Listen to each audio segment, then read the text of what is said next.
അനധികൃതമായി ഹജ്ജിന് ശ്രമിക്കുകയോ സഹായിക്കുകയോ ചെയ്താൽ ശക്തമായ നടപടി സ്വീകരിക്കുമെന്ന് സൗദി ആഭ്യന്തര മന്ത്രാലയത്തിന്റെ മുന്നറിയിപ്പ്. 1 ലക്ഷം റിയാൽ വരെ പിഴ ചുമത്തുന്നതോടൊപ്പം 10 വർഷത്തേക്ക് സൗദിയിൽ പ്രവേശിക്കുന്നതിന് വിലക്കേർപ്പെടുത്തുമെന്നും മന്ത്രാലയം അറിയിച്ചു. അനുമതി പത്രമില്ലാതെ ഹജ്ജിന് ശ്രമിക്കാനോ മക്കയിൽ പ്രവേശിക്കാനോ അനധികൃത തീർത്ഥാടകരെ സഹായിക്കാനോ പാടില്ല എന്നാണ് സൗദി ആഭ്യന്തര മന്ത്രാലയത്തിന്റെ നിർദ്ദേശം. വിസിറ്റ്, ടൂറിസ്റ്റ്, ബിസിനസ് വിസക്കാർക്ക് മക്കയിൽ പ്രവേശിക്കാനും താമസിക്കാനുമുള്ള വിലക്ക് ഇന്ന് പ്രാബല്യത്തിൽ വന്നു. മക്കയിൽ പ്രവേശിക്കാൻ വിദേശികൾക്ക് ഹജ്ജ് പെർമിറ്റോ മക്കയിൽ ജോലി ചെയ്യാനുള്ള അനുമതി പത്രമോ മക്കയിൽ ഇഷ്യൂ ചെയ്ത ഇഖാമയോ നിർബന്ധമാണ്.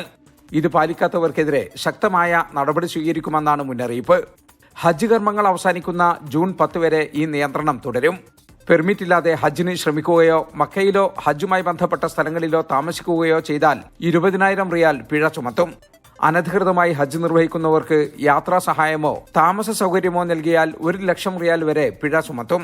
വിസിറ്റ് വിസയുടെ കാലാവധി തീർന്നവരാണ് മക്കയിൽ താമസിക്കുന്നതെങ്കിൽ വിസയ്ക്ക് അപേക്ഷിച്ചവർക്കും 1 ലക്ഷം റിയാൽ പിഴ ചുമത്തും.